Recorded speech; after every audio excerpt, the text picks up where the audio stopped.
ಇವತ್ತಿಗೆ ಎಲ್ರು ಊರಿಗೆ ಹೊಂಟೋದ್ರು. ಬಂದಿರೋ ಗೆಸ್ಟ್ ಗಳಿಗೆಲ್ಲ ಪಾಪ ಹೊರಗಡೆಯಿಂದಾನೇ ಊಟ. ಬೆಳ್ದಿರೋದನ್ನ ಕೆಲವರಿಗೆ ನೋಡಿ ಸಹಿಸ್ಕೊಳಕ್ ಆಗೋದಿಲ್ಲ ನೋಡಿ. ಕಷ್ಟದಲ್ಲಿಲ್ಲ ಸುಖದಲ್ಲಿಲ್ಲ ಅಂತವ್ರಿಗೆ ನಾವ್ ಏನ್ ಹೇಳಿದ್ರು ವೇಸ್ಟ್. ಏನು ಇಲ್ಲ ಇವಕ್ಕೆ, ಸುಮ್ನೆ ಹಂಗೆ ಬಂದ್ಬಿಡ್ತಾರೆ. 350ಕ್ಕೂ ಹೆಚ್ಚು ಮೆಡ್ಪ್ಲಸ್ ಎವ್ರಿಡೇ ಎಸೆನ್ಷಿಯಲ್ಸ್ ಅನ್ನು ಮಾರ್ಕೆಟ್ ಪ್ರೈಸ್ ಗಿಂತಲೂ 30 ರಿಂದ 50% ಕಡಿಮೆ ಬೆಲೆಯಲ್ಲಿ ಮನೆಗೆ ತನ್ನಿ.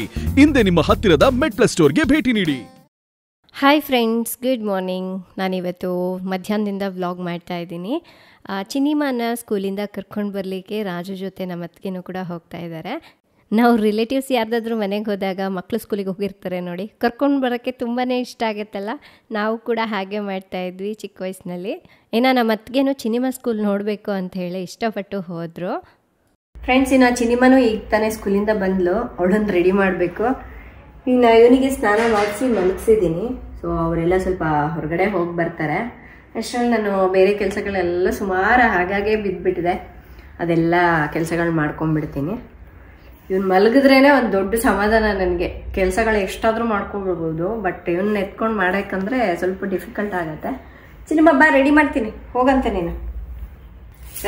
ಇನ್ನೊಂದು ರಾಜು ಕರೆದ್ರು, ನೀನು ಬಂದ್ಬಿಡು, ಹೋಗೋಣ ಎಲ್ಲರೂ ಒಟ್ಟಿಗೆ, ಹೊರಗಡೆನೆ ಊಟ ಮಾಡ್ಕೊಂಡು ಬಂದ್ಬಿಡೋಣ ಅಂತ. ಬಟ್ ನನಗೆ ಈಗ ವೀರು ಸ್ವಲ್ಪ ಚಿಕ್ಕವನಿದಾನಲ್ವಾ, ಅಷ್ಟಾಗಿ ನನಗೆ ಎಲ್ಲಾದರೂ ಹೊರಗಡೆ ಹೋಗಿ ಕರ್ಕೊಂಡು ಹೋಗಿ ಬರಲಿಕ್ಕೆ ಕಂಫರ್ಟಬಲ್ ಇರಲ್ಲ ಕೆಲವೊಂದು ಜಾಗಗಳಿಗೆ ಹೋಗ್ಲಿಕ್ಕೆ.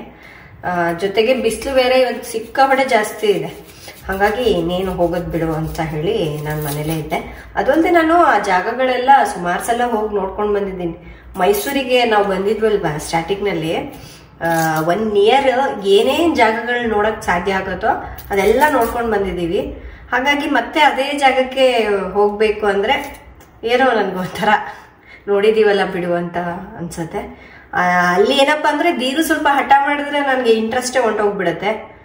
ಇನ್ನು ಮಗುನ ಎಲ್ಲಾದ್ರೂ ತಿನ್ಲಿಕ್ಕೆ ಹೊರಗಡೆ ಕರ್ಕೊಂಡು ಹೋದಾಗ ಎಲ್ರ ಜೊತೆ ಕುತ್ಕೊಂಡು ತಿನ್ನಕಂತೂ ಆಗಲ್ಲ. ನಾನು ಫಸ್ಟ್ ಎಲ್ಲರೂ ಅವ್ರು ತಿನ್ಬೇಕು, ಆಮೇಲೆ ಲಾಸ್ಟಿಗೆ ನಾನು ತಿನ್ಬೇಕಾಗತ್ತೆ.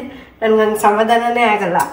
ಸೊ ಹಂಗಾಗಿ ಆದಷ್ಟು ಏನು ಜಾಸ್ತಿ ಇಂಪಾರ್ಟೆಂಟ್ ಇರಲ್ಲಲ್ವ ಅಂತ ಕಡೆಗಳೆಲ್ಲ ಹೋಗೋದು ನಾನು ಸ್ವಲ್ಪ ಅವಾಯ್ಡ್ ಮಾಡ್ತೀನಿ. ಅದಕ್ಕೆ ರಾಜುಗೆ ಹೇಳಿದೆ, ಅವ್ರು ನೋಡಿಲ್ಲ ಅಲ್ವಾ ನಮ್ಮ ಅತ್ತಿಗೆಯವರು, ಸೊ ಅವ್ರನ್ನ ಹೋಗಿ ತೋರಿಸ್ಕೊಂಡು ಬನ್ನಿ ಎಲ್ಲ ಕಡೆ. ನಾವೇನು ಹೋಗಿದ್ದೀವಿ, ಎಷ್ಟೋ ಸಲ ಹೋಗಿದ್ದೀವಿ ನಾವು ಈ ಸ್ಯಾಂಡ್ ಮ್ಯೂಸಿಯಮ್ಗೆ ಎಲ್ಲ ಕಡೆ. ಹಾಗಾಗಿ ಹೋಗಿಲ್ಲ ಇವತ್ತು. ಅಟ್ಲೀಸ್ಟ್ ಬರೋಷ್ಟೊತ್ತಿಗೆ ಅಡುಗೆನಾದ್ರೂ ರೆಡಿ ಮಾಡಿದ್ರೆ ಆಗತ್ತೆ. ಎಷ್ಟು ದಿವಸ ಹೊರಗಡೆ ತಿಂದು ತಿಂದು ತಿಂದು ಸಾಕಾಗ್ಬಿಟ್ಟಿತ್ತು. ಅಂದ್ರೆ ಹೊರಗಡೆದಂದ್ರೆ ಅಂದ್ರೆ ಅವರು ಕೂಡ ಅಷ್ಟೇ, ನಾವು ಮನೇಲಿ ಹೆಂಗ್ ಮಾಡ್ತೀವಲ್ಲ ಹಂಗೆ ಮಾಡ್ತಾರೆ. ಸೊ ಒಬ್ರು ಕಾಮೆಂಟ್ ಮಾಡಿದಾರೆ, ಬಂದಿರೋ ಗೆಸ್ಟ್ ಗಳಿಗೆಲ್ಲ ಪಾಪ ಹೊರಗಡೆಯಿಂದಾನೇ ಊಟ ಅಂತ ಹೇಳ್ಬಿಟ್ಟು. ನೋಡಿ, ನನ್ನ ಕೈಲಿ ಎಷ್ಟಾಗತ್ತೆ ನಾನು ಮನೇಲಿ ಅಷ್ಟು ಮಾಡ್ತೀನಿ. ನಾನು 2 ಮಕ್ಳ ಜೊತೆ ಇಟ್ಕೊಂಡು ನೀವು ಬಂದ್ ಮಾಡಿ ನೋಡಿ, ಗೊತ್ತಾಗತ್ತೆ ನಮ್ಮ ಮನೇಲಿ ಹೇಗಿರುತ್ತೆ ಅಂತ. ಸೊ ಆ ಮಕ್ಳನ್ನ ರೆಡಿ ಮಾಡಿ ಅವ್ರಿಗೆ ತಿನ್ಸೋಷ್ಟೊತ್ತಿಗೆ ನನಗೆ ಅರ್ಧ ದಿನ ಹೊಂಟೋಗ್ಬಿಟ್ಟಿರತ್ತೆ. ನಾನು ಟೈಮ್ ಊಟ ಮಾಡಿದ್ದೆ ನನಗೆ ನೆನಪಿಲ್ಲ. ಆ ಥರ ಇರುತ್ತೆ ನನ್ನ ಶೆಡ್ಯೂಲ್. ಸೊ ಈ ತರ ಕಮೆಂಟ್ಸ್ ಎಲ್ಲ ಮಾಡ್ತಿರಲ್ಲ, ಬೇಜಾರ ಆಗ್ಬೇಕು ಅಥವಾ ನಗ್ಬೇಕು ನನ್ಗೆ ಅರ್ಥನೇ ಆಗಲ್ಲ. ಈ ತರ ಜಾಸ್ತಿ ಜನರು ಬಂದಾಗ ನಾನು ಒಬ್ಳೆ ಅಂತೂ ಎಷ್ಟಂತ ಮಾಡಕ್ಕಾಗತ್ತೆ ಹೇಳಿ. ನಾನು ಎಷ್ಟು ಬೇಗ ಎದ್ರುನುವೆ ಆಗೋದಿಲ್ಲ, ಯಾಕಂದ್ರೆ ಮಕ್ಕಳು ನನ್ನ ಕೈ ಬಿಡಲ್ಲ ಅಲ್ವಾ. ಸೊ ಒಂದು ಕಾಫಿ ಮಾಡ್ಕೊಳ್ಬೇಕು ಅಂದ್ರೂ ನನ್ಗೆ ಒಂದು ಅರ್ಧ ಗಂಟೆ ಮೇಲೆ ಬೇಕಾಗತ್ತೆ. ಹಾಗಾಗಿ ಸ್ವಲ್ಪ ಟೈಮ್ ಹಿಡಿಯತ್ತೆ. ಹೊರತಾಗಿ ನಾನು ಏನು ಹೊರಗಡೆಯಿಂದನೇ ತಿನ್ಸ್ಬೇಕು, ಹೊರಗಡೆಯಿಂದ ತಿನ್ಸಿದ್ರು ಏನು, ನಾನು ಒಳ್ಳೇದೇ ಅವರಿಗೆ ಆರ್ಡರ್ ಮಾಡಿರ್ತೀವಿ, ಒಳ್ಳೇದೇ ತರಿಸಿ ತಿನ್ಸಿರ್ತೀವಿ. ನಮ್ಮ ಕೈಲಿ ಆಗಲ್ಲ ಅನ್ಕೊಂಡು ಮಾಡಕ್ಕೆ ಅಂತ ಟೈಮ್ಲಿ ಏನ್ ಮಾಡ್ಬೇಕು, ಹೊರಗಡೆಯಿಂದ ತರಿಸಿ ತಿನ್ಸ್ಬೇಕು. ಸೊ ನಾವು ಸ್ಪೆಷಲ್ ಆಗಂತಾನೆ ಬಂದಿರೋರಿಗೆ ಅವ್ರಿಗೆ ಏನ್ ಇಷ್ಟ ಆಗುತ್ತೋ ಅದನ್ನ ಕುಕ್ ಮಾಡಿಸಿ ತರಿಸಿರುವಂತದ್ದು ಕ್ಯಾಟ್ರಿಂಗ್ ಕೊಡ್ತೀವಲ್ವಾ. ಸೊ ಈಗ ಯೂಶ್ವಲಿ ಎಲ್ಲರ ಮನೆಯಲ್ಲಿ ಫಂಕ್ಷನ್ಗಳಾದ್ರೂ ಕೂಡ ಹಂಗೆ ಮಾಡ್ತಾರಲ್ವಾ, ಕ್ಯಾಟ್ರಿಂಗ್ ಹೇಳ್ಬಿಡ್ತಾರೆ. ಸೊ ಅವರೇ ಬಂದು ಎಲ್ಲ ತಂದು ಇಳಿಸೋಗ್ತಾರೆ, ಬಡ್ಸ್ಕೊಂಡು ತಿಂತಾರೆ, ಆಮೇಲೆ ಆ ಪಾತ್ರೆಗಳನ್ನೆಲ್ಲ ತಗೊಂಡು ಹೋಗ್ತಾರೆ.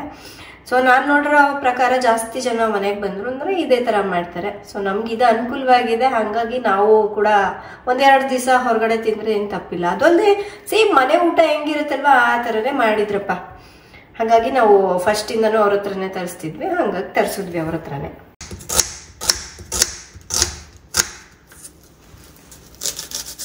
ಫ್ರೆಂಡ್ಸ್, ಇನ್ನ ದೀರು ಅಂತೂ ಇತ್ತೀಚೆಗೆ ಈ ಟಾಯ್ಸ್ ಗಳ ಜೊತೆ ತುಂಬಾ ಚೆನ್ನಾಗಿ ಆಡ್ತಾ ಇರ್ತೇನೆ. ಈಗ ಸೌಂಡ್ ಬೇರೆ ಬರೆಸ್ತಾನೆ, ಹಿಂಗೆ ಕುಯ್ ಕುಯ್ ಕುಯ್ ಕುಯ್ ಅನ್ಸ್ಬಿಟ್ಟು. ಸೊ ಹಾಗಾಗಿ ಇದನ್ನ ಒಂದ್ಸಲ ವಾಶ್ ಮಾಡಿ ಇಡೋಣ. ಅಂದ್ರೆ ವಾರದಲ್ಲಿ ಒಂದ್ಸಲ ಕ್ಲೀನ್ ಮಾಡ್ತಾ ಇರ್ತೀನಿ, ಯಾಕಂದ್ರೆ ಕೆಳಗೆಲ್ಲ ಬೀಳ್ಸಿರ್ತೀವಿ. ಹೊರಗಡೆ ಕಾರಲ್ಲಿ ಹೋಗ್ಬೇಕಾದ್ರೆ ಕಾರ್ ಸೀಟ್ ಕೆಳಗೆಲ್ಲ ಬಿದ್ದಿರುತ್ತೆ.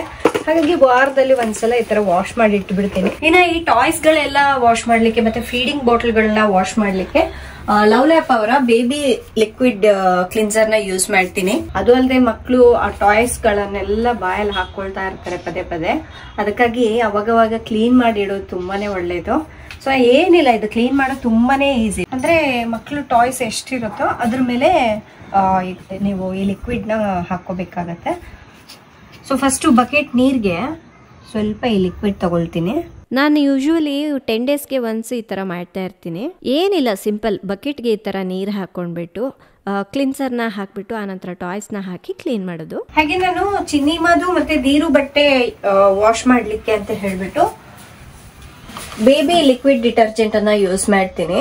ಸೊ ಇದನ್ನ ನಾವು ಕೈಲಿಂದ ವಾಶ್ ಮಾಡ್ಲಿಕ್ಕೂ ಯೂಸ್ ಮಾಡ್ಬೋದು, ಹಾಗೆ ಮಷಿನ್ಗೂ ಕೂಡ ಯೂಸ್ ಮಾಡ್ಕೋಬಹುದು. ಇದಕ್ಕೇನೆ ಸಪ್ರೇಟ್ ಡಿಟರ್ಜೆಂಟ್ನ ಯೂಸ್ ಮಾಡ್ತೀನಿ ನಾನು. ಆಮೇಲೆ ನಮ್ಮ ಮಷೀನಲ್ಲಿ ಬೇಬಿ ಕೇರ್ ಅಂತ ಹೇಳಿ ಸಪ್ರೇಟ್ ಒಂದು ಆಪ್ಷನ್ ಇದೆ, ಅದನ್ನ ಆನ್ ಮಾಡಿಬಿಟ್ಟು ವಾಶ್ ಮಾಡ್ತೀನಿ. ಇಲ್ಲಾಂದ್ರೆ ಕೆಲವೊಂದ್ಸಲ ಕೈಯಲ್ಲೇ ವಾಶ್ ಮಾಡ್ತೀನಿ. ಫ್ರೆಂಡ್ಸ್, ನೀವು ಕೂಡ ಈ 2 ಪ್ರಾಡಕ್ಟ್ಸ್ ಅನ್ನ ತಗೊಳ್ಬೇಕು ಅನ್ಕೊಂಡ್ರೆ ನಾನು ಕೆಳಗಡೆ ಡಿಸ್ಕ್ರಿಪ್ಷನ್ ಅಲ್ಲಿ ಲಿಂಕ್ ಕೊಟ್ಟಿರ್ತೀನಿ. ನಿಮ್ಗೆ ಅಮೆಝಾನ್ ಅಲ್ಲಿ ಹಾಗೆ ಲವ್ಲ್ಯಾಪ್ ಅವರ ವೆಬ್ಸೈಟ್ ನಲ್ಲಿ ಕೂಡ ಸಿಗುತ್ತೆ, ಎಲ್ಲಿ ಬೇಕಾದ್ರೂ ತಗೋಬಹುದು.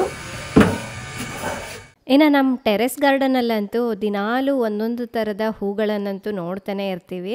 ಇದಿವತ್ತು ಕಂಪ್ಲೀಟಾಗಿ ಅರಳಿದೆ, ನೋಡೋಕ್ಕೆ ಎಷ್ಟು ಚೆನ್ನಾಗಿದೆ ಅಲ್ಲ. ಇನ್ನು ನಾನು ಸೊಪ್ಪು ತರಕಾರಿ ಬೀಜಗಳೇನು ಹಾಕಿಲ್ಲ, ಆದಷ್ಟು ಬೇಗ ಹಾಕ್ತೀನಿ. ಫ್ರೆಂಡ್ಸ್, ಇನ್ನ ಈ ಬಟ್ಟೆ ಮೊನ್ನೆ ಹೊರಗಡೆ ಹಾಕೊಂಡು ಹೋಗಿದ್ದೆ, ಮಡಿಸ್ಬೇಕಾದ್ರೆ ನನಗೆ ನೆನಪಾಯ್ತು. ಸೊ ಅದನ್ನ ನಿಮ್ ಜೊತೆ ಶೇರ್ ಮಾಡ್ಬೇಕು ಅನ್ಕೊಳ್ತಾ ಇದ್ದೀನಿ. ಏನಪ್ಪಾ ಅಂದ್ರೆ ಮೊನ್ನೆ ಒಂದು ಫಂಕ್ಷನಿಗೆ ಹೋಗಿದ್ವಿ. ಅಂದ್ರೆ ಅಲ್ಲಿ ನಮಗೆ ಗೊತ್ತಿರೋರು ಸಾಕಷ್ಟು ಜನರು ಬಂದಿದ್ರು. ಅಂದ್ರೆ ನಮ್ಗೆ ತುಂಬಾ ಪರಿಚಯ ಇರೋರಂತ ಫಂಕ್ಷನ್ಗೆ. ಸೊ ಅದೇ ರೀತಿಯಾಗಿ ನಮ್ಗೆ ಹೇಗೆ ಪರಿಚಯ ಇದ್ದಾರೋ ಅವ್ರಿಗೆ ನಮಗ್ ಪರಿಚಯ ಇರೋರು ಅವ್ರಿಗೂ ಕೂಡ ಪರಿಚಯ ಇದ್ರು. ಸೊ ಹಂಗೆ ನಾನು ಅವಾಗ ಈ ಡ್ರೆಸ್ಸೇ ಹಾಕೊಂಡು ಹೋಗಿದ್ದೆ. ರಾಜು ಫಾರ್ಮಲ್ ಹಾಕೊಂಡು ಬಂದಿದ್ರು. ಸೊ ಹಾಕೊಂಡು ಹೋಗಿರ್ಬೇಕಾದ್ರೆ ಅವ್ರು ನೋಡಿ ಮಾತಾಡ್ಸಿದ್ವಿ. ಅಂದ್ರೆ ಈಗ ತುಂಬಾ ದಿನಗಳಾದ್ಮೇಲೆ ನೋಡಿದ್ರೆ ಒಂಥರ ಖುಷಿ ಕಂಡು ಬಿಡುತ್ತಲ್ಲ ಮುಖದಲ್ಲಿ. ಸೊ ಅದೇ ತರ ನಮಗೂ ತುಂಬಾನೇ ಖುಷಿ ಆಯ್ತು. ಅಯ್ಯೋ, ಎಷ್ಟೋ ವರ್ಷಗಳಾದ್ಮೇಲೆ ಮೀಟ್ ಆದ್ವಲ್ಲ ಅಂತ ಹೇಳ್ಬಿಟ್ಟು ನಾವಿದು ಅಂದ್ರೆ ನೋಡಕ್ಕೆ ಅವಾಗ ಹೇಗಿದ್ರೆ ಈಗೂ ಹಾಗೆ ಇದ್ದೀರಲ್ಲ, ನೋಡಕ್ ಹಾಗೆ ಇದ್ದೀರಾ ಅಂತ ಒಂದ್ ಮಾತು ಹೇಳಿದ್ವಿ. ಅವ್ರಿದ್ದು ನೀವು ತುಂಬಾ ಚೇಂಜ್ ಆಗ್ಬಿಟ್ಟಿದ್ದೀರಾ ಬಿಡಿ, ಮೊದಲ ತರ ಇಲ್ಲ, ಇವಾಗ ಫುಲ್ ಚೇಂಜ್ ಆಗ್ಬಿಟ್ಟಿದ್ದೀರಾ ಅಂತ ಹೇಳಿ ಅವ್ರು ಒಂದು ಮಾತು ಹೇಳಿದ್ರು. ಹೌದು, ಸ್ವಲ್ಪ ಚೇಂಜ್ ಆಗಿದ್ದೀವಿ, ದಪ್ಪ ಆಗಿದ್ದೀವಿ, ನಾವು ಈ ತರ ತಗೊಂಡಿದ್ದೀವಿ.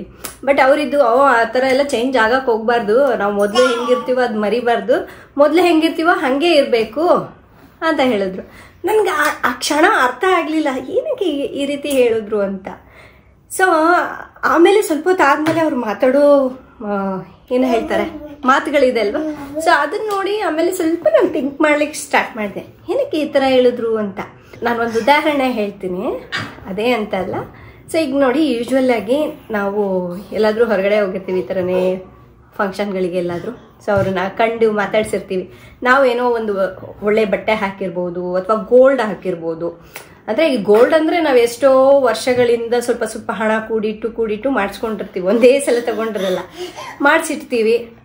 ಎಲ್ಲಾದ್ರೂ ಈ ತರ ಫಂಕ್ಷನ್ಗಳಿಗೆ ಹೋದಾಗ, ಹೊರಗಡೆ ಹೋದಾಗ ಒಳ್ಳೆ ಬಟ್ಟೆ ಹಾಕೊಂಡು ಹೋಗ್ಬೇಕು, ಒಳ್ಳೆ ಏನೋ ಜ್ಯುವೆಲ್ರೀಸ್ ಎಲ್ಲ ಹಾಕೊಂಡು ಹೋಗ್ಬೇಕು ಅಂತ ಹಾಕೊಂಡು ಹೋಗ್ಬೇಕು. ಆ ಜ್ಯುವೆಲ್ರೀಸ್ ನ ಮತ್ತೆ ಬಟ್ಟೆನ ನೋಡ್ಬಿಟ್ಟು ಜಡ್ಜ್ ಮಾಡ್ಬಿಡ್ತಾರೆ. ಅಂದ್ರೆ ನೀವು ಮೊದ್ಲ ಹಂಗಿದ್ರಿ, ಇವಾಗ ಯಾಕೆ ಹಿಂಗಾದ್ರಿ, ಹಂಗೆ ಇರ್ಬೇಕು. ಅಂದ್ರೆ ಅದು ಬೆಳ್ದಿರೋದನ್ನ ಕೆಲವರಿಗೆ ನೋಡಿ ಸಹಿಸ್ಕೊಳಕ್ ಆಗೋದಿಲ್ಲ ನೋಡಿ.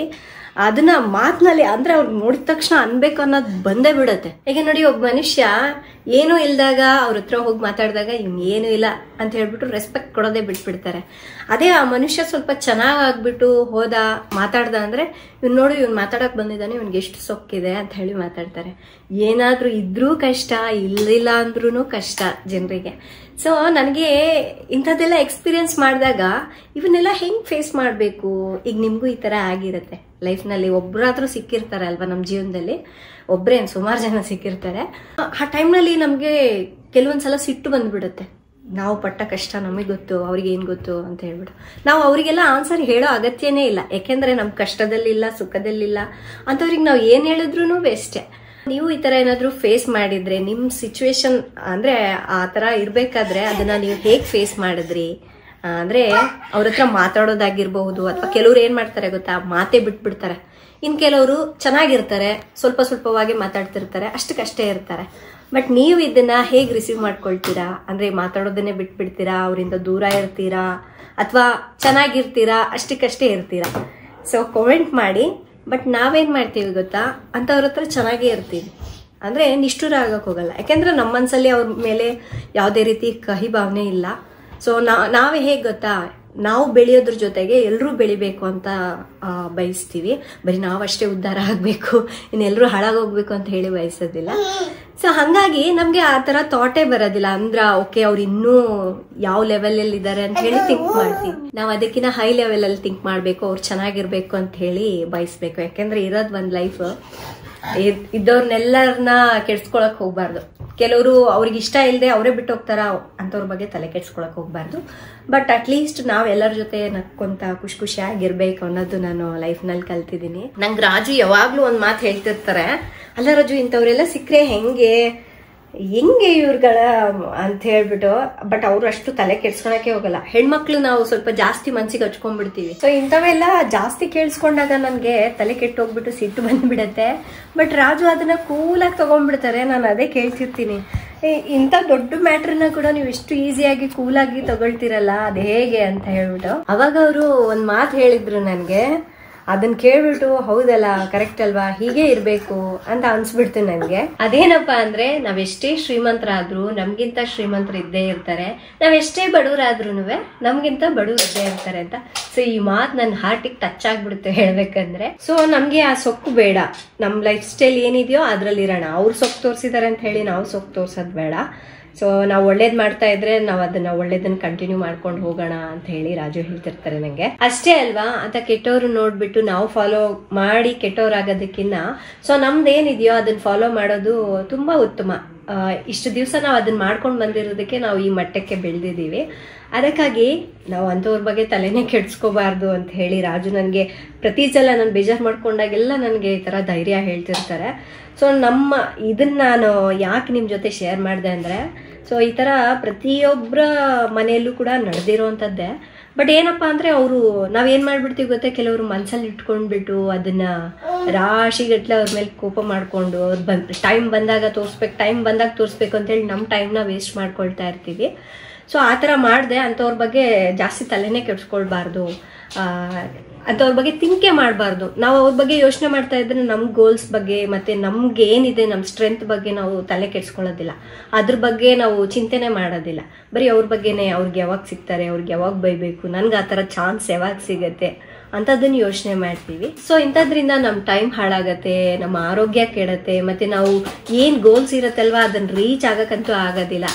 ಅದಕ್ಕಾಗಿ ಇದು ಒಂದು ಹೇಳಬೇಕು, ತುಂಬ ಜನರಿಗೆ ಹೆಲ್ಪ್ ಆಗತ್ತೆ ಅಂತ ಹೇಳಿ ಅನ್ನಿಸ್ತು. ಯಾಕೋ ಈ ಡ್ರೆಸ್ ನೋಡಿದೆ ಅದು ಮ್ಯಾಟ್ರ್ ನೆನಪಾಯಿತು. ಈಗ ನನಗೆ ಹೇಗೆ ನೆನಪಾಗಿದೆಯೋ ಅದೇ ಥರ ನಿಮ್ಮಲ್ಲಿ ಕೂಡ ಸಾಕಷ್ಟು ಜನರಿಗೆ ಕೆಲವೊಂದು ವಸ್ತುಗಳು ನೋಡೋದೆ ಮನುಷ್ಯರು ಎದುರುಗಡೆ ಕಾಣಿಸ್ಬಿಡ್ತಾರಲ್ವ. ಸೊ ಅಂಥವ್ರ ಬಗ್ಗೆ ನಾವು ಯೋಚನೆ ಮಾಡಿದೆ, ನಮ್ಮ ಗೋಲ್ಸ್ ಬಗ್ಗೆ ನಾವು ಸ್ವಲ್ಪ ಜಾಸ್ತಿ ಥಿಂಕ್ ಮಾಡೋಣ, ಆವಾಗ ನಾವು ಮುಂದೆ ಹೋಗ್ಲಿಕ್ಕೆ ಸಾಧ್ಯ ಆಗತ್ತೆ. ಸರಿನಾ? ಆ್ಯಂಡ್ ನಿಮಗೆ ಏನು ಅನ್ನಿಸ್ತು, ನೀವು ಇದನ್ನು ಯಾವ ಥರ ರಿಸೀವ್ ಮಾಡ್ಕೊಳ್ತೀರಾ, ಹೇಗೆ ಫೇಸ್ ಮಾಡ್ತೀರಾ ಅನ್ನೋದನ್ನ ಒಂದು ಪುಟ್ಟ ಕಾಮೆಂಟ್ ಹಾಕಿ. ಯಾಕೆಂದರೆ ಸಾಕಷ್ಟು ಜನರು ಈ ಥರ ನೊಂದಿರ್ತಾರಲ್ವ, ಅಟ್ಲೀಸ್ಟ್ ಕಾಮೆಂಟ್ಸ್ ನೋಡಿ ಆದರೂ ನಂತರ ಒಬ್ರು ಇದ್ದಾರೆ, ಇವ್ರಿಂಥ ಸಿಚುವೇಶನ್ ಬಂದಾಗ ಫೇಸ್ ಮಾಡಿದ್ದಾರೆ ಅನ್ನೋ ಧೈರ್ಯ ಅವ್ರಿಗೆ ಬರುತ್ತೆ. ಹಾಗೆ ನಾನು ಆ ಕಾಮೆಂಟ್ಸ್ ಎಲ್ಲ ನೋಡ್ತೀನಿ. ನಾಳೆ ಬೆಳಿಗ್ಗೆ ಯಾರಿಗಾದ್ರೂ ಹೇಳ್ಬೇಕಂದ್ರೂ ನಿಮ್ಮ ಕಾಮೆಂಟ್ಸ್ ನಮಗೂ ಹೆಲ್ಪ್ ಆಗುತ್ತೆ. ಫ್ರೆಂಡ್ಸ್, ಇನ್ನು ಎಲ್ಲ ಕೆಲಸ ಅಂತೂ ಮುಗಿಸ್ಕೊಂಡ್ಬಿಟ್ಟೆ. ಆ್ಯಂಡ್ ಇಲ್ಲಿ ನನಗೆ ವಾರ್ಡ್ರೋಬ್ ಸ್ವಲ್ಪ ದೊಡ್ಡದಾಯ್ತಲ್ವ, ಇಲ್ಲಿ ಒಂದು ಸ್ಟೂಲ್ ಥರ ಏನಾದ್ರು ತರಿಸ್ಕೋಬೇಕು, ಒಂದು ಪುಟ್ಟದಿದೆ. ಬಟ್ ನಾನು ಈಗ ಬಟ್ಟೆ ಏನಾದರೂ ಹಾಕ್ಬೇಕಂದ್ರೆ ಇಲ್ಲಿ ನಿಂತ್ಕೊಂಡು ಹಾಕ್ತೀನಿ, ಇದ್ರ ಮೇಲೆ ಹತ್ಬಿಟ್ಟು ಈ ಥರ ಹಾಕ್ಕೊಳ್ತೀನಿ. ಇದೆಲ್ಲ ಲಾಂಗ್ ಇದೆಲ್ಲ ಸ್ವಲ್ಪ ಅದಕ್ಕೆ ಮೇಲೆ ಇಡ್ಸ್ಬಿಟ್ಟಿದ್ದೀನಿ ನಾನು. ಫ್ರೆಂಡ್ಸ್, ಇನ್ನು ಎಲ್ಲರೂ ಕೂತ್ಕೊಂಡು ಮಧ್ಯಾಹ್ನದ ಊಟ ಮಾಡ್ಕೊಂಡ್ವಿ. ಇನ್ನು ಈಗ ಟೈಮ್ ಬಂದುಬಿಟ್ಟು 3:30 ಆಗಿದೆ. ಅದೇ ನಾನು ಬೆಳಗ್ಗೆ ಹೇಳಿದ್ನಲ್ವ ಹೊರಗಡೆ ಹೋಗ್ತಾರೆ ಇವತ್ತು ಅಂತ ಹೇಳಿಬಿಟ್ಟು. ಸೊ ಹೋಗ್ಬಿಟ್ಟು ಮೈಸೂರೆಲ್ಲ ಸುತ್ತಾಡ್ಕೊಂಡು ಬರ್ತಾರೆ. ಎಲ್ಲ ಲಾಸ್ಟ್ ಟೈಮು ಅವ್ರು ಬಂದಾಗ ಮೈಸೂರು ಪ್ಯಾಲೇಸ್ ನೋಡ್ಕೊಂಡು ಬಂದಿದ್ರು. ಅದಾದಮೇಲೆ ಇನ್ನೂ ಕೆಲವೊಂದು ಜಾಗಗಳೆಲ್ಲ ನೋಡ್ಕೊಂಡು ಬರೋಣ ಅಂದ್ಕೊಂಡ್ರು. ಬಟ್ ಪ್ಯಾಲೇಸ್ ನೋಡ್ಕೊಂಡು ಬರೋಷ್ಟೊತ್ತಿಗೆ ಸುಸ್ತಾಗ್ಬಿಡ್ತು ಆ್ಯಂಡ್ ಟೈಮ್ ಕೂಡ ಆಗೋಗ್ಬಿಡ್ತು. ರಾಜು ಈ ಟೈಮ್ ಅವ್ರನ್ನ ಸ್ಯಾಂಡ್ ಮ್ಯೂಸಿಯಂಗೆ ಕರ್ಕೊಂಡು ಹೋಗಿದ್ದಾರೆ. ಜೊತೆಗೆ ಅವ್ರಿಗೂ ಕೂಡ ತುಂಬಾನೇ ಇಷ್ಟ ಈ ಥರದ್ದೆಲ್ಲ ನೋಡಬೇಕು ಅಂದರೆ. ಮೈಸೂರಲ್ಲಿ ಇನ್ನೂ ಸುಮಾರು ಜಾಗಗಳಿದೆ ನಾವು ನೋಡೋವಂಥದ್ದು. ದೀರು ಸ್ವಲ್ಪ ನಡೆಯೋಂಗಾದರೆ ಎಲ್ಲಿ ಬೇಕಾದರೂ ಕರ್ಕೊಂಡು ಹೋಗ್ಬೋದು ಅಂತ, ಇಲ್ಲಾಂದರೆ ಎತ್ಕೊಂಡು ಎಲ್ಲ ಕಡೆನೂ ಓಡಾಡಬೇಕಲ್ವಾ, ಅದು ಡಿಫಿಕಲ್ಟ್ ಆಗುತ್ತೆ ನಮಗೆ. ಇನ್ನು ನಾನು ಕೂಡ ಅಷ್ಟೇ ಸುಮಾರು ಸಲ ಸ್ಯಾಂಡ್ ಮ್ಯೂಸಿಯಮ್ಗೆ ಹೋಗಿದ್ದೀನಿ. ಮೈಸೂರಿಗೆ ಬಂದ ಹೊಸದ್ರಲ್ಲಿ ಫಸ್ಟ್ ಪ್ಯಾಲೇಸ್ ನೋಡಿದ್ದು, ಅದಾದಮೇಲೆ ಸ್ಯಾಂಡ್ ಮ್ಯೂಸಿಯಮ್ಗೆ ಹೋಗಿದ್ದು. ಇನ್ನು ಮನೆಗೆ ಬಂದ ನೆಂಟರು ಚಿನಿಮನ್ ಏನಾದರೂ ಸ್ವಲ್ಪ ಎತ್ಕೊಂಡು ಚೆನ್ನಾಗಿ ಮಾತಾಡ್ಸಿದ್ರೆ ಆಯಿತು, ಇನ್ನು ಅವ್ರ ಜೊತೆಗೇ ಇದ್ಬಿಡ್ತಾಳೆ. ಹಾಗೆ ಚಿನಿಮಾ ನಮ್ಮ ಅನುವತ್ಗೆ ಜೊತೆ ಅವಾಗವಾಗ ಕಾಲ್ ಮಾಡಿರ್ತಾರಲ್ವ, ಅವ್ರ ಜೊತೆ ಚೆನ್ನಾಗಿ ಮಾತಾಡ್ತಿರ್ತಾಳೆ. ಹಾಗಾಗಿ ಅವರು ಪರಿಚಯ ಇರೋದ್ರಿಂದ ಅವರು ಎದುರುಗಡೆ ಸಿಕ್ಕಾಗ ಇನ್ನೂ ಸ್ವಲ್ಪ ಜಾಸ್ತಿ ಅಟ್ಯಾಚ್ ಆಗಿಬಿಡ್ತಾಳೆ ಅವಳು. ಇನ್ನು ಮೈಸೂರಿಗೆ ಬಂದು ಯಾರೆಲ್ಲ ಸ್ಯಾಂಡ್ ಮ್ಯೂಸಿಯಂ ನೋಡೋಕ್ಕಾಗಿಲ್ವೋ ಸೊ ಅವರು ಕೂಡ ಈ ವಿಡಿಯೋ ಮೂಲಕ ನೋಡಲಿ ಅಂತ ಹೇಳಿ ಕಂಪ್ಲೀಟ್ ವಿಡಿಯೋ ಹಾಕಿದ್ದೀನಿ. ನಾನು ಹೋಗಿದ್ದು ಒಂದು 5 ವರ್ಷದ ಹಿಂದೆ, ಇವಾಗಲೂ ಕೂಡ ಮೊದಲು ನೋಡ್ದಂಗೆ ಇದೆ, ಎಷ್ಟು ಚೆನ್ನಾಗಿ ಕಾಪಾಡ್ಕೊಂಡು ಬಂದಿದ್ದಾರಲ್ವ. ಇನ್ನು ಅವ್ರಿಗೂ ಕೂಡ ಸ್ಯಾಂಡ್ ಮ್ಯೂಸಿಯಂ ನೋಡಿ ಇಷ್ಟ ಆಯಿತು ಅಂತೆ. ಸೊ ಎಲ್ಲದೂ ನೋಡ್ಕೊಂಡು ಬಂದ್ವಿ, ತುಂಬ ಚೆನ್ನಾಗಿ ಮಾಡಿದ್ದಾರೆ ಅಂತ ಹೇಳ್ತಾ ಇದ್ರು. ನಮ್ಮ ಚಿನ್ನಿಮ ನೋಡಿರಲಿಲ್ಲ, ನಾವು ಮೈಸೂರಿಗೆ ಬಂದ ಹೊಸದ್ರಲ್ಲೇ ಹೋಗಿದ್ದು. ಸೊ ಹಂಗಾಗಿ ಅವಳನ್ನ ಕರ್ಕೊಂಡು ಹೋಗೋಕ್ಕಾಗಿರಲಿಲ್ಲ, ಅವಳನ್ನು ಕೂಡ ನೋಡ್ದಂಗೆ ಆಯಿತು. ಅದಾದಮೇಲೆ ಮತ್ತು ಚಿನ್ನಿಮಾಗೆ ಮತ್ತು ನಮ್ಮ ಅನು ಅತ್ತೆಯವ್ರ ಮಗಳಿಗೆ ಸೊ ಕೆಲವೊಂದು ವಸ್ತುಗಳೆಲ್ಲ ತಕ್ಕೊಟ್ರಂತೆ. ಸೊ ಇಲ್ಲಿ ಕೆಲವೊಂದು ಐಟಮ್ಸ್ ಮಕ್ಕಳಿಗಂತಲೇ ಇಟ್ಟಿರ್ತಾರೆ, ಅದು ನೋಡೋದಕ್ಕಿಂತ ಜಾಸ್ತಿ ಇಲ್ಲಿ ಶಾಪಿಂಗ್ ಮಾಡಬೇಕಂತಲೇ ಬರ್ತಾರೆ. ನಾನು ಎಲ್ಲಿಗಾದರೂ ಕರ್ಕೊಂಡೋದ್ರೆ ಅವಳಿಗೆ ಒಂದೇ ಒಂದು ವಸ್ತುನ ಕೊಡ್ಸ್ಕೊಂಡು ಬರ್ತೀನಿ. ಆದರೆ ರಾಜು ಜೊತೆ ಹೋದರೆ ಒಂದು 2-3 ಐಟಮ್ಸ್ ಅಂತೂ ತೊಗೊಂಡೇ ಬರ್ತಾಳೆ ಅವಳು. ನನಗೆ ಗೊತ್ತಿರೋ ಹಾಗೆ ಈಗಿನ ಕಾಲದ ಹೆಣ್ಮಕ್ಳು ಎಲ್ಲರೂ ಹಾಗೆ ಅಂದ್ಕೊಳ್ತೀನಿ.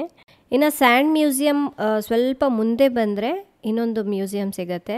ಇಲ್ಲಿ ಶಂಕು ಮತ್ತು ಕಪ್ಪೆ ಚಿಪ್ಪಿನಿಂದ ಮಾಡಿರುವಂತಹ ಸುಮಾರು ಐಟಮ್ಸ್ಗಳನ್ನ ನೋಡ್ಬೋದು. ನಾವು ಜಸ್ಟ್ ನೋಡ್ಕೊಂಡು ಬಂದುಬಿಡ್ತೀವಿ, ಬಟ್ ಅದರ ಹಿಂದೆ ಎಷ್ಟು ಶ್ರಮಪಟ್ಟು ಮಾಡಿರ್ತಾರೆ ಅನ್ನೋದು ಅಲ್ಲಿ ಒಂದೊಂದಾಗಿ ಹತ್ತಿರದಿಂದ ನೋಡಿದಾಗ್ಲೇ ಗೊತ್ತಾಗುತ್ತೆ. ನನಗೆ ಅದು ನೋಡಿದಾಗ ಅನಿಸುತ್ತೆ, ಯಪ್ಪ ಇದೆಲ್ಲ ಹೆಂಗೆ ಮಾಡಿದ್ದಾರೆ, ಇದೆಲ್ಲ ಮಾಡಲಿಕ್ಕೆ ಎಷ್ಟು ಟೈಮ್ ತೊಗೊಂಡಿರ್ಬೋದು, ಆ ಥರ ಎಲ್ಲ ಥಿಂಕಿಂಗ್ ಬರುತ್ತೆ. ಫ್ರೆಂಡ್ಸ್, ಇನ್ನು ಈ ಫ್ಲವರ್ಸ್ ಎಲ್ಲ ಇದು ಪಿಸ್ತಾ ಶೆಲ್ ಬರುತ್ತಲ್ವ, ಅದರಿಂದ ಮಾಡಿರೋಂಥದ್ದು. ಈ ಥರ ಸುಮಾರು ಹೂಗಳನ್ನು ನೋಡ್ಬೋದು ನಾವಿಲ್ಲಿ. ಇನ್ನೊಂದು ಖುಷಿ ವಿಚಾರ ಏನಪ್ಪ ಅಂದರೆ ಸ್ಯಾಂಡ್ ಮ್ಯೂಸಿಯಮ್ ಆಗಿರ್ಬೋದು ಮತ್ತು ಈ ಥರ ಕಪ್ಪೆ ಚಿಪ್ನಿಂದ ಮಾಡಿರುವಂತಹ ವಸ್ತುಗಳೆಲ್ಲ ನಮ್ಮ ಹೆಣ್ಮಕ್ಳೇ ಆಗಿರೋದ್ರಿಂದ ತುಂಬಾ ಹೆಮ್ಮೆ ಅನಿಸುತ್ತೆ ನನಗೆ. ಇಲ್ಲಿ ನೋಡ್ಕೊಂಡು ಬಂದಮೇಲೆ ಅದನ್ನು ನಾವು ಮನೇಲಿ ಡೆಕೋರೇಟ್ ಮಾಡಬಹುದು ಅನ್ನೋ ಒಂದು ಕಾನ್ಫಿಡೆನ್ಸ್ ಕೂಡ ಬಂದುಬಿಡುತ್ತೆ. ಅಷ್ಟು ಚೆನ್ನಾಗಿರುತ್ತೆ ನೋಡೋಕ್ಕೂ ಕೂಡ. ಇನ್ನು ನಿಮ್ಮಲ್ಲಿ ಯಾರೆಲ್ಲ ಈ 2 ಜಾಗಗಳಿಗೆ ಹೋಗಿದ್ದೀರಾ ಆ್ಯಂಡ್ ಇನ್ನು ನೀವು ಮೊದಲು ನೋಡಿದಾಗ ಇನ್ನೂ ಏನೆಲ್ಲ ಇತ್ತು, ಏನಾದರೂ ಸ್ವಲ್ಪ ಚೇಂಜಸ್ ಆಗಿದೆಯಾ ಅನ್ನೋದನ್ನು ಕಮೆಂಟ್ ಮಾಡಿ ತಿಳಿಸಿ. ಅಂದರೆ ನಮಗೂ ಗೊತ್ತಾಗತ್ತೆ ಮೊದಲು ಏನಾದರೂ ಇದ್ದರೆ ಅದನ್ನೇನಾದರೂ ಮಿಸ್ ಮಾಡ್ಕೊಂಡಿದ್ರೆ ಸೊ ನಾವು ತಿಳ್ಕೊಬೋದಲ್ಲ ಅಂತಷ್ಟೇ. ಇನ್ನು ಈ ಮ್ಯೂಸಿಯಮ್ಮಲ್ಲಿ ಕೂಡ ಕೆಲವೊಂದು ಫೋಟೋಸ್ ಎಲ್ಲ ತಗೊಂಡ್ವಿ ಅಂತ ಹೇಳಿದರು. ಚೆನ್ನಾಗಿತ್ತು, ಅವರಂತೂ ತುಂಬ ಚೆನ್ನಾಗಿ ಎಂಜಾಯ್ ಮಾಡ್ತಾಯಿದ್ದಾರೆ. ಇನ್ನು ಈ ಮ್ಯೂಸಿಯಮಲ್ಲಿ ಏನೆಲ್ಲ ನೋಡ್ಬೋದು ಅದೊಂದು ಕಂಪ್ಲೀಟ್ ವಿಡಿಯೋ ಕೂಡ ಮಾಡ್ಕೊಂಡು ಬಂದಿದ್ದಾರೆ. ಸೊ ನೀವು ಯಾರೆಲ್ಲ ನೋಡಿಲ್ಲ ಅವರು ಕೂಡ ನೋಡಲಿಕ್ಕೆ ಚೆನ್ನಾಗಿರುತ್ತೆ ಅಂತ ಹೇಳಿ ಈ ವಿಡಿಯೋದಲ್ಲಿ ಕಂಪ್ಲೀಟ್ ಹಾಕಿದ್ದೀವಿ.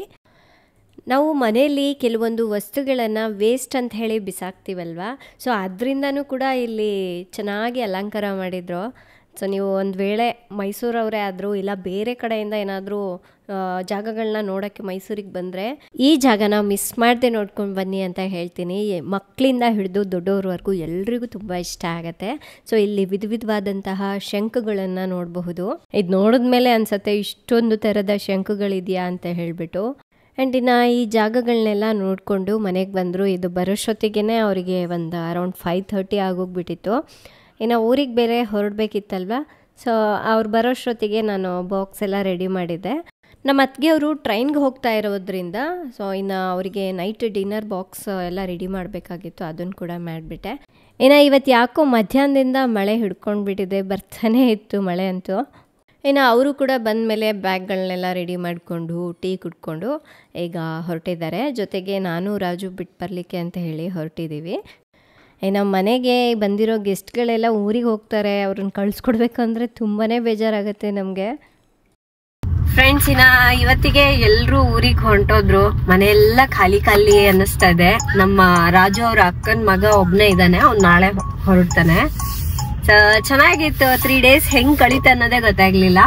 ಅಂಡ್ ಚಿನಿಮಾ ಮಲಗ್ಬಿಡ್ತಾಳೆ, ಅವಳು ಕಾರ್ ಹತ್ತದೆ ಮಲಗ್ಬಿಡ್ತಾಳೆ. ಮಲಗಿದ್ದಕ್ಕೆ ಒಳ್ಳೇದಾಯ್ತು, ಇಲ್ಲ ಅಂದ್ರೆ ಹಠ ಮಾಡ್ತಾ ಇದ್ಲು. ಅಂದ್ರೆ ಇವತ್ತು ಅವ್ರನ್ನ ತುಂಬಾ ಹಚ್ಕೊಂಡ್ಬಿಟ್ಟಿದ್ದಾಳೆ. ಹೊರಗಡೆ ಹೋಗ್ ಬಂದ್ರಲ್ಲ, ಸ್ವಲ್ಪ ಕ್ಲೋಸ್ ಆಗ್ಬಿಟ್ಟಿದ್ದಾಳೆ. ಬಿಟ್ಟೇ ಇರ್ತಾ ಇಲ್ಲ, ಊಟನೂ ಅವರೇ ಮಾಡಿಸ್ಬೇಕಂತೆ. ಸೊ ಹಂಗಾಗಿ ಇವತ್ ಮಲ್ಗಿರೋದ್ರಿಂದ ಏನು ಹಠ ಮಾಡಿಲ್ಲ. ಇನ್ನು ನಾವೀಗ ಮನೆಗೆ ಹೊರಟಿದೀವಿ. ಚೆನ್ನಾಗಿತ್ತು, ಒಂಥರ ಸಖತ್ ಎಂಜಾಯ್ ಮಾಡಿದ್ವಿ ಎಲ್ಲರೂ ಫ್ಯಾಮಿಲಿ ಜೊತೆ. ಅಂಡ್ ಇವತ್ತಿನ ವ್ಲಾಗ್ ಇಲ್ಲ ಎಂಡ್ ಮಾಡ್ತಾ ಇದ್ದೀನಿ. ತಮ್ಮೆಲ್ಲರಿಗೂ ವಿಡಿಯೋ ಇಷ್ಟ ಆದ್ರೆ ಪ್ಲೀಸ್ ಲೈಕ್ ಮಾಡಿ, ಶೇರ್ ಮಾಡಿ. ನಾಳೆ ಇನ್ನೊಂದು ಹೊಸ ವ್ಲಾಗ್ ಜೊತೆ ಮತ್ತೆ ಸಿಗೋಣ. ಅಲ್ಲಿವರೆಗೂ ಟೇಕ್ ಕೇರ್, ಬಾಯ್.